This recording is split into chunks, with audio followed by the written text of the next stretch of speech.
All right, now that George Washington's president, he's going to step away. And the question is, what happens next?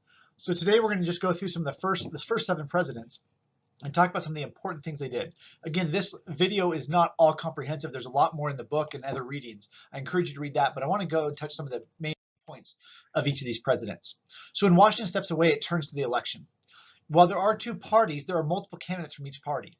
So from the Federalist Party, John Adams, Thomas Pinckney. This is Hamilton's party. From the Democratic Republicans, you have Thomas Jefferson and Aaron Burr. And so it goes to the Electoral College, and John Adams wins. But we start to see this schism between the political differences of the North and the political differences of the South. So John Adams becomes president, and in that he faces a major domestic issue. And that is he passes what are known as the Alien and Sedition Acts. This is a policy and laws passed against foreigners. So specifically, it says to become a citizen of the United States, you have to have lived here for 14 years. Mind you, that's not even how old the country is. The country is not even 14 years old yet.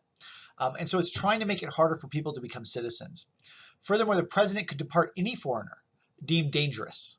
So maybe the president is a fan of the Los Angeles Lakers and they see a great block by Rudy Gobert. It's like, man, that foreigner is dangerous. He would have the power to export Rudy Gobert back to France. That's the kind of presidential power the power it gave to the president. It also, the Sedition Act made it illegal to speak out against government and its officials. So remember that one of the big challenges is they didn't want a tyrant to lead the country. And some of these policies passed with John Adams was very much appearing to look more tyrannical and more giving that president more power than they were comfortable with. Furthermore, John Adams implemented property taxes as another source of revenue for the government. And so we get to the election of 1800. The Federalists have put forth John Adams and Thomas Pinckney again. Democratic Republicans have the same 2 candidates, Thomas Jefferson and Aaron Burr. This time the Electoral College is tied between the 2 Democratic Republicans. The Federalists start losing power, and we'll see that they'll never really gain that power again as Federalists, as a strong political party. But anytime the Electoral College is tied, that means the vote goes to the House of Representatives. And this is where Hamilton, not wanting Aaron Burr, not necessarily liking Jefferson, but not liking Burr even more, convinced several Federalists to change their votes for Jefferson. So Jefferson then is elected as the 3rd president of the United States. And much of what Jefferson did was to repeal the work of the Federalist policies under John Adams. So he gets rid of all these things that John Adams did.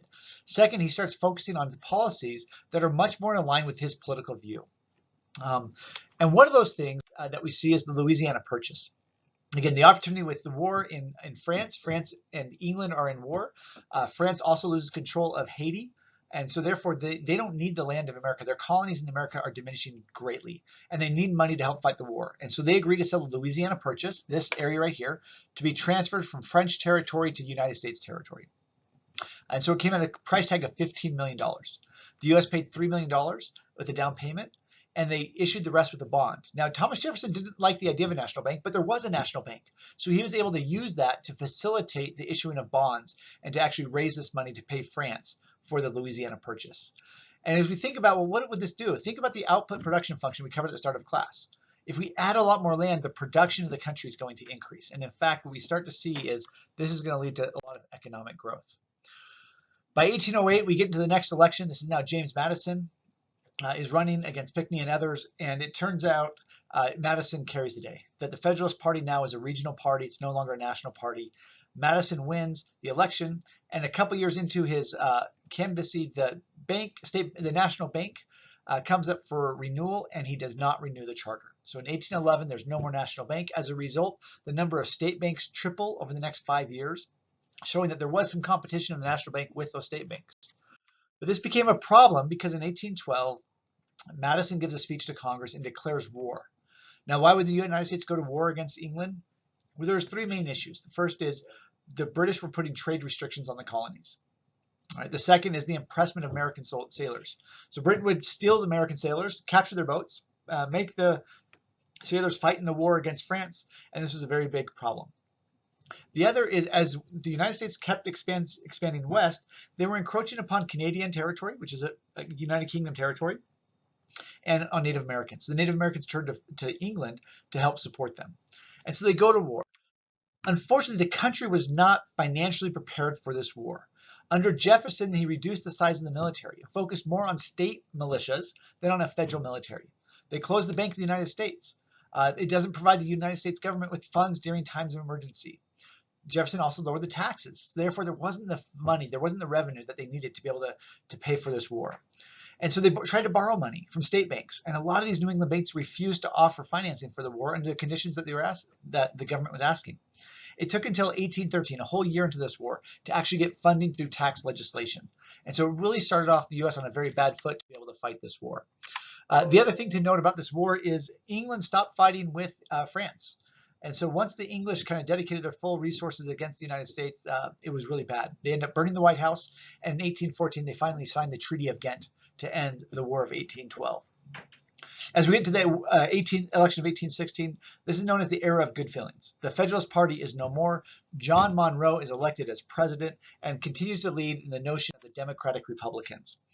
And as we see this further expansion west, the challenge now becomes, how do we add states to the Union?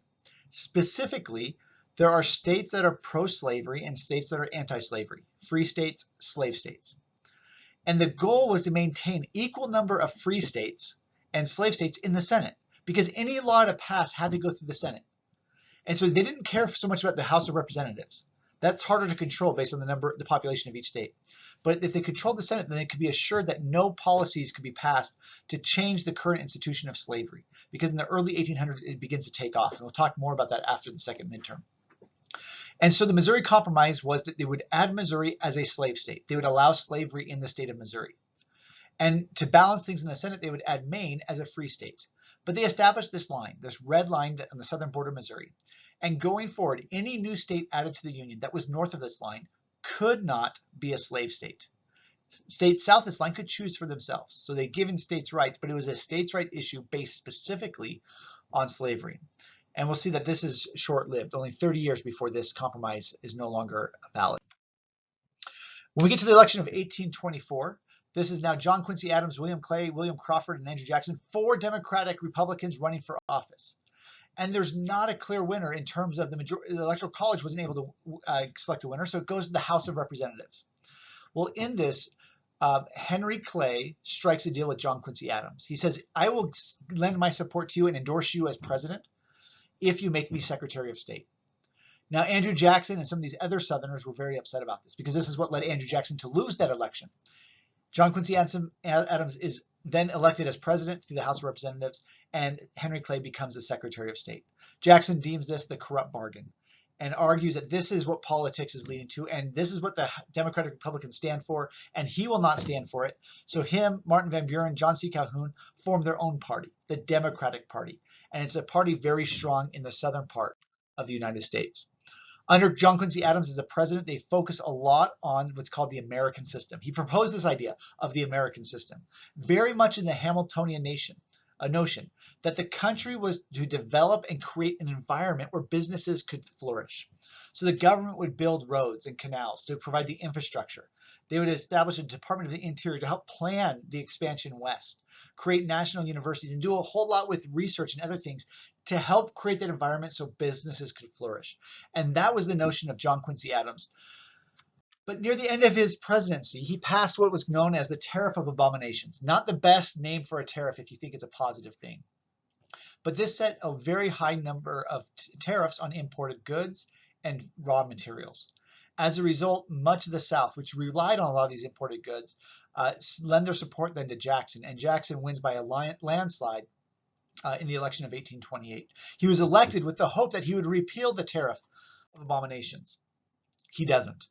He scales it back a little, but he doesn't repeal it. And as a result, South Carolina declares we will no longer collect tariffs on imported goods. As a result of this, a bill is passed that allows Andrew Jackson to send military force to South Carolina to enforce them and require them to collect tariffs. So South Carolina says, as a state, we will not follow along with the federal government. Military force is used to ensure that happens, a foreshadowing for the Civil War. Also, the Indian Removal Act. A lot was done to try to push the Native populations west of the Mississippi. So treaties were signed that required Native Americans to leave their territorial land that was theirs, and promised land in the West if they leave. And this is a very large travesty that continues the maltreatment of Native Americans, because they were promised this land west of the Mississippi, and that land would never be encroached upon. And in just a couple of years, they're going to encroach upon that land and remove them. And so that's the summary of the presidents. That leads us up to 1837. So read the book for more details on all of them. And I hope that is helpful in summarizing what the presidents did, at least the first 7 of them.